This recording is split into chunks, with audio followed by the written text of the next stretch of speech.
motorbike offers the purest relationship between man and engine. It's basically an engine you can sit on. And ever since man first sat on his engine and rode it, he's been trying to go faster and faster. So, how did we get from the first bone-shaking speed machines of 100 years ago to this?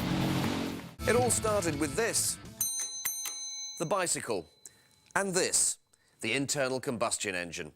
Both were invented round about the same time at the end of the 19th century. Put them together, and you've got a motorbike. One of the first motorbike pioneers was Gottlieb Daimler in the 1880s, before he abandoned them for the more practical car. But there was no shortage of thrill-seeking inventors who carried on trying to squeeze an internal combustion engine into a bike frame. The internal combustion engine was perfect for powering the new motor bicycle because, unlike the steam engine, it was small, light, and the principle behind it was fairly simple. What happens is a mixture of fuel and air is sucked into the cylinder via a carburettor. That mixture is then squashed or compressed by the rising piston, and then the mixture is ignited by this electric spark plug. The resulting explosion forces the piston down many thousand times a minute. So, bang, bang, bang. To bikers, the size of the engine, measured in cubic centimeters or cc's, is very much a bike's badge of power. The massive engine on this very early bike has a volume of 100 cc's and generates 1 horsepower. Which, compared to even a small lawnmower today, isn't much. But to think this little metal box of tricks down here could do the same amount of lifting work as 1 pit horse in 1 hour is quite incredible. I'm going flat tanking on this baby now, boy. But an engine and a bicycle on their own didn't make a screaming motorbike. One of the first problems to solve was how to get the power from the engine to the rear wheel. In the early days, this is what they used. Boiled leather belt drives. Bikers liked belts. They were quiet, light, and cheap. But there was a problem with belts. They slipped, especially in the rain when you were trying to go up a hill. Enter the chain. At first, bikers didn't like chains. They were noisy, heavy, and expensive.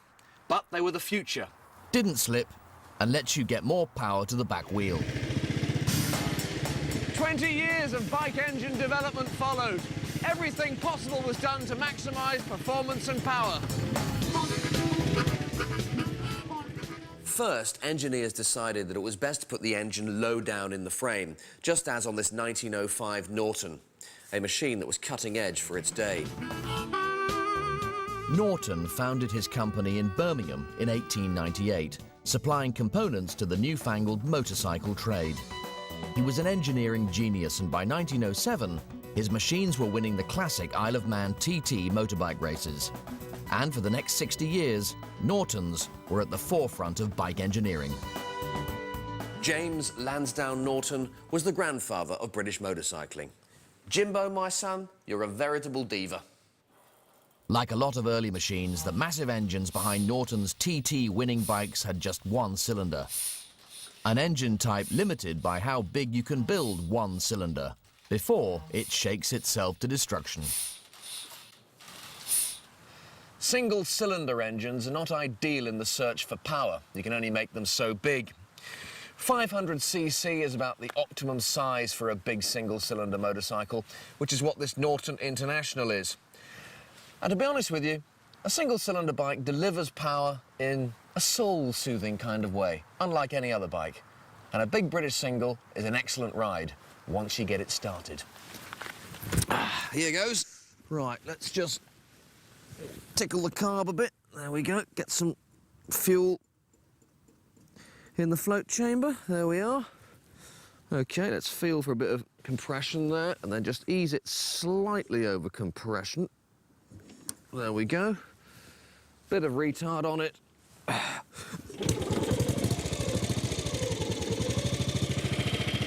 there we are. I think all adjustments are now made. Gotta keep them going, though.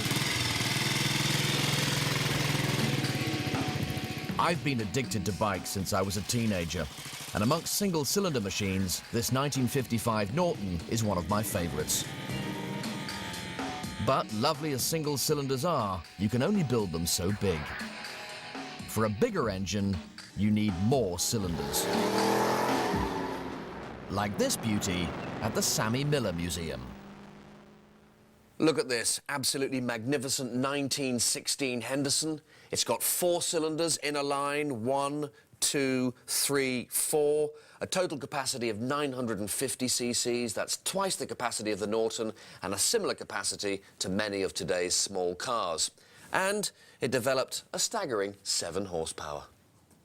As the early bike engineers soon found out, although a 4-cylinder engine like this gives you more power, it still has one major drawback: keeping it cool. So, as the bike rushes forward, the oncoming air has no problem cooling the front 2 cylinders, but the cylinders at the back are sheltered and consequently get really hot. Building a huge engine you could keep cool and squeeze into a bike frame needed radical thinking. A brilliantly simple solution first appeared around 1903. Which of the many bike inventors working away in their sheds came up with it is something of a mystery. But soon, this big engine was everywhere.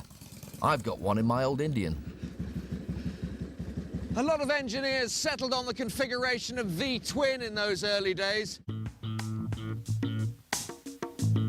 This was the perfect, efficient way of squeezing power into a motorcycle frame. Instead of 4 cylinders, it's got 2, arranged at an angle. It fits like a glove into the shape of a bike frame and allows air to flow around it, keeping it cool. In a V-twin, the pistons can be very big because the stresses and vibrations in one cylinder are cancelled out by those in the other. In 1926, George Brough, a man who had a reputation for making the Rolls-Royce of motorcycles, managed to squeeze a massive V-twin into the frame of his Brough Superior SS100. George Brough used a V-twin engine to create the world's first superbike. This monster has a massive capacity of 1,000 cc and produces a staggering 74 horsepower. That sort of power wouldn't be out of place on a modern superbike. So, what do you do with all that power? Well, in the case of this bike, the Brough Superior SS100, you ride at 100 miles an hour. This was the first bike guaranteed to go at 100 miles an hour. Lawrence of Arabia had 8 of them, one after the other, and wrote gleefully to the manufacturer, "It's my great game on a really potholed road to open up to 70 miles an hour or so and feel the machine gallop." He fatally crashed in the end, addicted to the thrill of speed.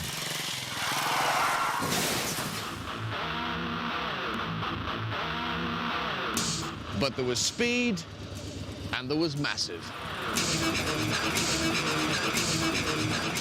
Bikes don't come much more massive than the Harley-Davidson. Harleys use the V-twin too, but instead of using it to make bikes with smooth, flexible power suited to the twisting roads of Europe, the Americans harnessed it for its pure grunt. And it was here that the V-twin grew to a gargantuan size. America's long, straight roads, often poorly surfaced, with big distances between towns, demanded a machine with an engine powerful enough to run effortlessly for hours and hours and hours and hours and hours and hours and hours and hours. The V-twin, with its potential for massive size, fitted the bill perfectly. Bill Harley and the notorious Davidson brothers had started making motorcycles in 1903 and soon adopted the V-twin engine as their own. They made big bikes in their shed. Very big bikes. For their monster machines, engines of 1,000 cc were regarded as toys, and V-twins of 1,200 cc or even 1,400 cc, a vast, vast size, became the norm. With an engine this size, you can cruise effortlessly for miles and miles and miles, and the Harley has attracted its own unique following. But a big engine has other attributes too. Drag racing. They're getting ready to go. There's a red light, a yellow light, and green! From a standstill to the quarter-mile mark, the huge buckets of torque provided by the massive pistons going up and down gave this bike a pretty decent acceleration time. 0 to 60 in under 4 seconds, to be precise. When drag racing took off as an illegal backstreet sport in the 40s, it was Harley-Davidson's that formed its backbone.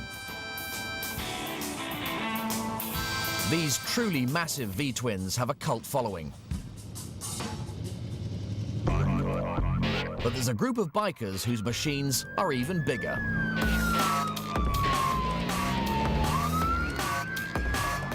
Evening all.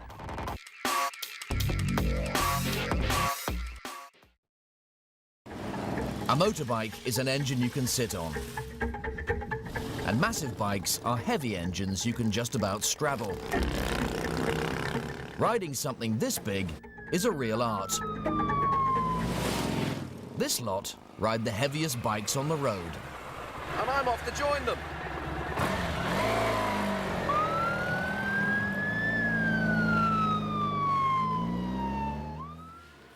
If you really want to learn how to ride a big bike, then join the police, because these guys are riding the heaviest bikes on the road for hours every day.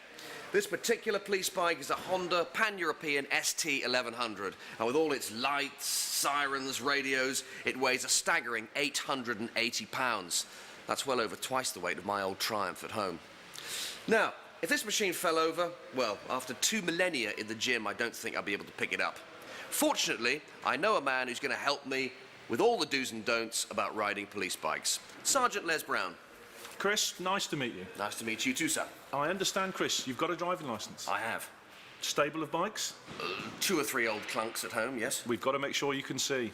Have we? Oh, right. Eyesight test. Where's the eyesight test then? Off we go. Right, this way. Just to stand with your toes on the black line there. Okay. Excellent, no cheating, that's it. And HOU-AVTXY UHYOAIV. That's excellent, thank you. That exceeds the standard, well done. Small, tight circles, keeping your machine under full control at slow speed. This bike's like a 2-wheeled car. It has to carry enough equipment and power supplies to be used as a command post at crime scenes. All the extra weight's high up, making it really difficult to balance. Balance. How to balance your machine at ultra-low speeds, keeping it under full control. And all I want you to do is to just watch what I'm doing on the bike in front and just see if you can copy it. Yes. Good. And if I think, oh, I don't want to try that at all, I'll just wait till we get to the other end of the road. Yes, that's what I want to see, a confident smile. Nearly. Okay. Well done, Chris.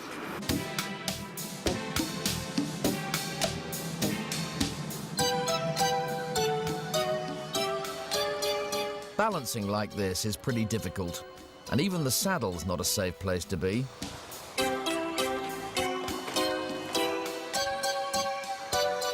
Ooh, poor bike. Side saddle.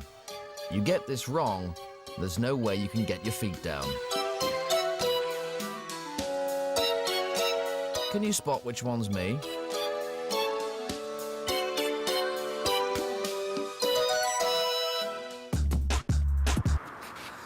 It was in 1758 that police officers, realizing the need for mobility to catch the naughty people, bought the first 2 horses for the police station in London. Horses, in that case a massive 105 horsepower motorcycle, have played a part in police mobility ever since.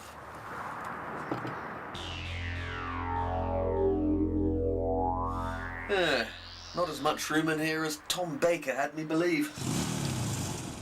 Official training for mobile officers started in the 1930s after the police, in hot pursuit, had built up a scarily high accident rate. A cunning plan. For their chief instructor, they hired one of the best and safest motor racing drivers of his day, the Earl of Cottenham.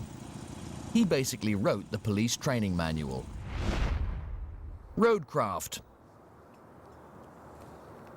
It's still a bestseller. And now it's time for the cone test. Let's see how much our candidates learned after one day's full instruction. So if I come to a tricky section of cones, Okay, attempt them. If you're not happy, what I would say is stop, because that's what you'd do in the main road, wouldn't it? You know, Yes. you wouldn't carry on and hit the back of the Porsche or whatever. You'd say, no, I'm going to stop and sort this out. Sensible. And that's exactly what you wanted to do here. Reflect reality. Okay. All right, mate. That's sensible, isn't it? Makes sense. This is so much harder than it looks, believe me. At such slow speeds, these bikes are almost impossible to balance.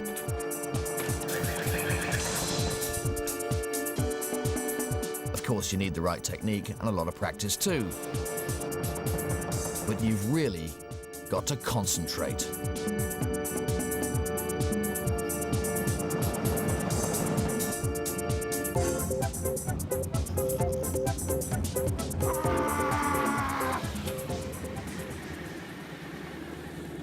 Well, as you see, it's not as easy as it looks. Well, let's face it, I failed dismally that bollard test, and that's the easy one. So, next time you see the boys in blue on the bikes, a bit of admiration, please. But there's one thing I'd struggle to catch, even on this massive 105 brake horsepower police engine.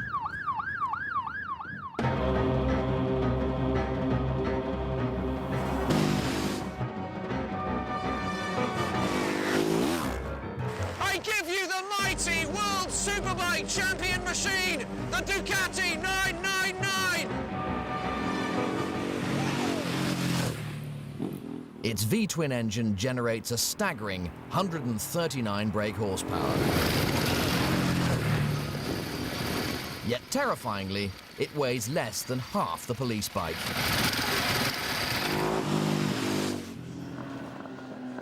Since the World Superbike Championships began in 1988, Ducati of Italy have won more races than all the other manufacturers put together. They've made their name with high-tech road races, renowned as being nearly all engine, with just the minimum number of bits attached. Oh, hello, hello, hello, we're going now. We'll lift, oh, up you. Yeah, you wouldn't want to commute on this bike. Oh, phenomenal pace. I don't know what gear I'm in, but it ain't much. I've still got about 57 to go, and God knows, the throttle's barely open. This road-going 999 is what the Ducati race bike is based on.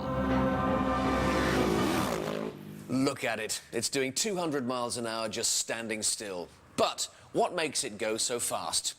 Well, let's defair the beast to reveal the gorgeousness. Ah. Now, this engine is just dripping with engineering genius. This Ducati Testa Stretta engine is probably the fastest, most advanced V-twin engine on the planet. Everything is high-tech. Take the valves, for example. This engine has 4 valves per head. That's 4 here and 4 over here. Now, on most bikes, the valves are powered open and then rely on a spring to close. Not the case with these valves. They're powered open and powered closed. The result? The bike can rev much more highly and ultimately give it a lot more power. Power is just full on immediately. It gives you a good impression of just what an amazingly tight and business-like engine this is. This is the joy of power. Its engine is only 1,000 cc, but it's brilliantly engineered for pure power. Take the pistons. This engine has 2 of them, 1 in here and 1 in here. Now, the crown of these pistons are flat, which is now known to give the best flame front for the exploding fuel inside the cylinders. Result, more bang for your buck. Very lovely. Very lovely. Unlike anything I've ever ridden, that's for sure. Even the bizarre exhaust system is cunningly designed for maximum power. In a perfect world, the exhaust pipes from each cylinder should be the same length to give an optimum balanced performance. But on this machine, that's not the case. The exhaust pipe from the front cylinder is much longer than the exhaust pipe from the rear cylinder. The gases from this cylinder have a much longer journey to make into the muffler than the gases from the rear cylinder. So to compensate, the bore of the front exhaust pipe is 45 millimeters here and then it opens up to 55 millimeters, whereas the bore of the shorter exhaust pipe remains constant at 45 millimeters. And with this layout, the two exhaust pipes work as if they're the same length and can be fed into a single muffler, giving more torque. Great news for accelerating out of corners fast. Oh, bloody amazing! You got to watch the old speed bumps, though. You got to have soft arms and soft legs. And even then, your balls get crushed.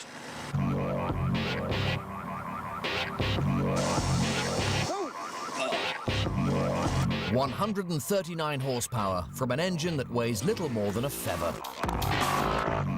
It's an amazing 139 times more powerful than that first bicycle and engine combination of over 100 years ago. This is a bike that you need to get on an empty road on a Sunday morning at about 6 o'clock in the middle of summer and just go. And when you eventually come back, maybe weeks later, you will have a grin on your face. Oh, yes, this is power. If you're ever having a bad day, you get on this and do that, you're happy. You're happy.